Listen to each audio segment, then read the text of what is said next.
Hi, folks. Here's that old man speaking to you after way too long an absence. The occasion? Happy 38th birthday, Interface. Yes, it was 38 years ago today, April 6, 1973, that Interface was born. That's the day we had our startup capital in hand.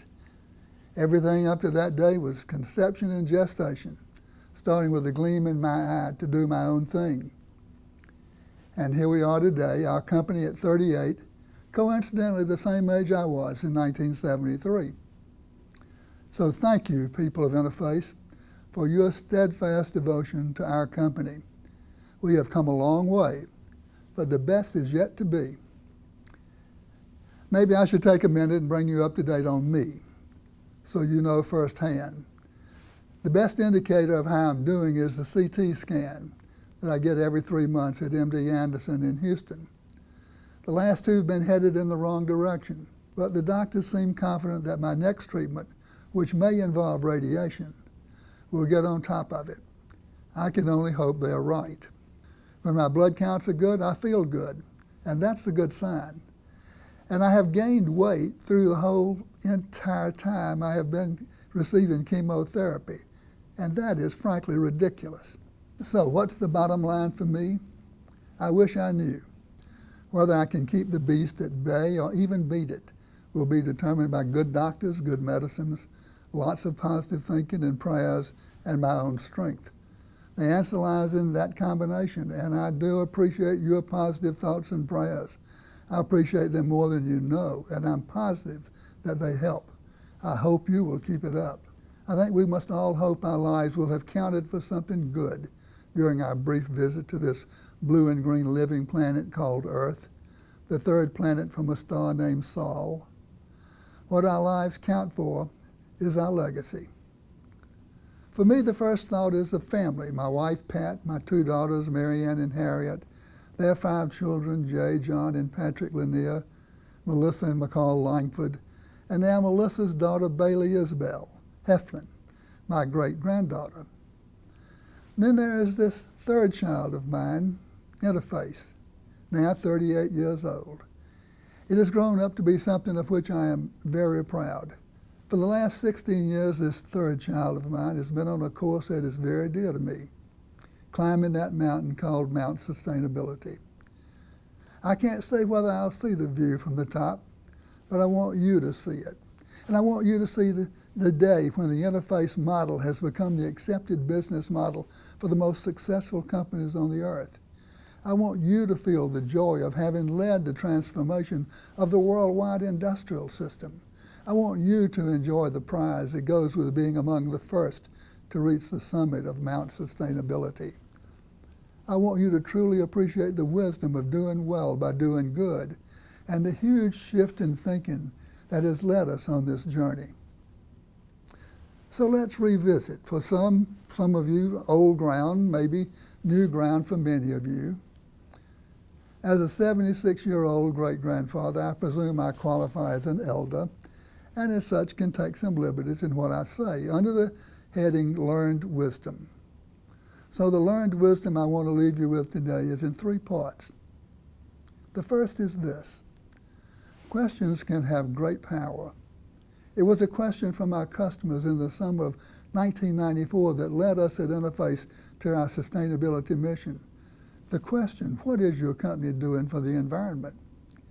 It was in seeking to answer this tough-to-face question that we opened up the most amazing wellspring of innovation we've ever seen in our company.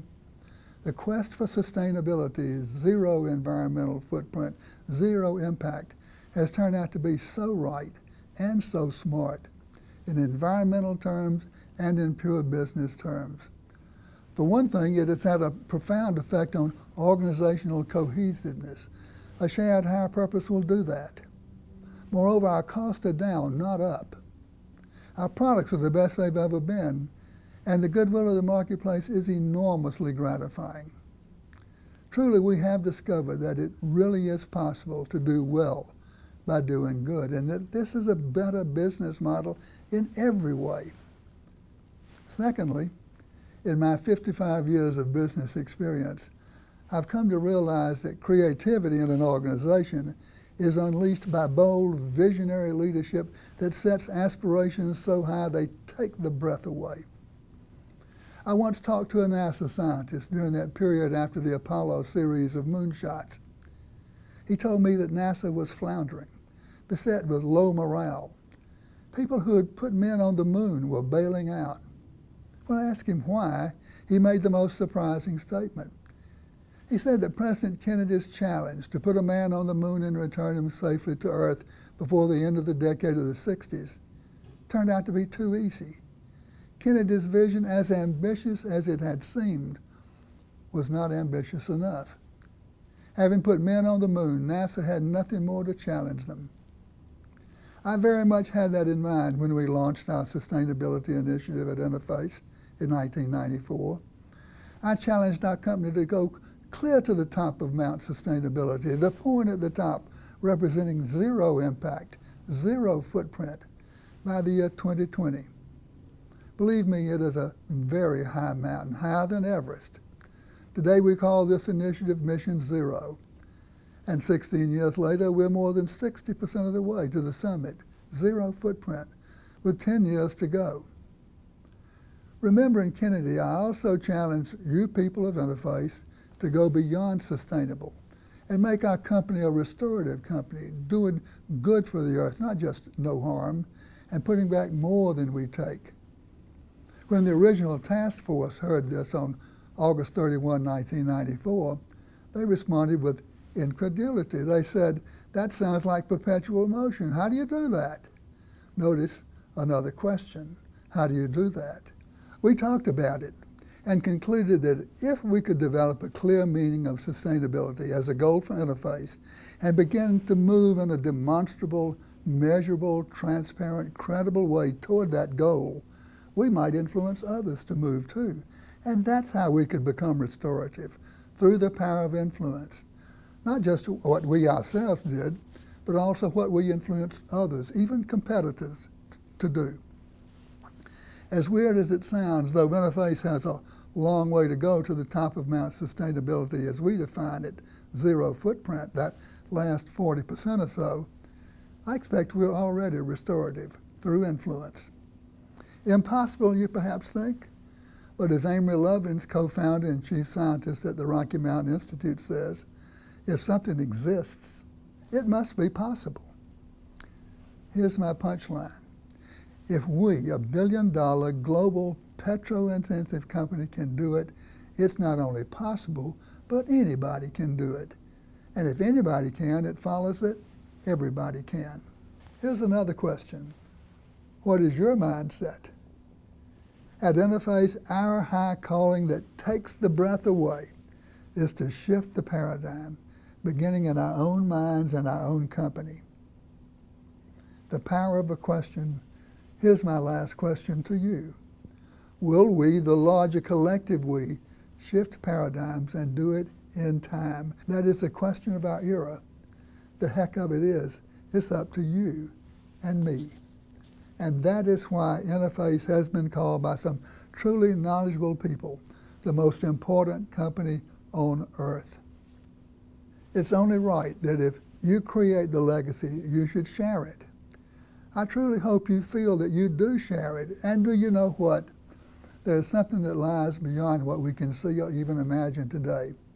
There's something more important than one person's or 4,000 persons' legacy. This commitment we've made won't stop when Interface achieves its 2020 goal.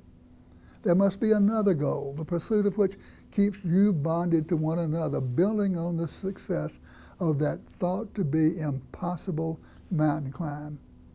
I don't know what it will be. I may not have the time or vision to know. But this I do know, the year 2020 will not mark the end of time or the end of Interface's journey or the maturing of Interface's destiny. 2020 will mark a way station on the journey to fulfilling our company's ultimate purpose. So I say to you all, dream big, work hard, keep hustling, do good, not just no harm, and have fun along the way.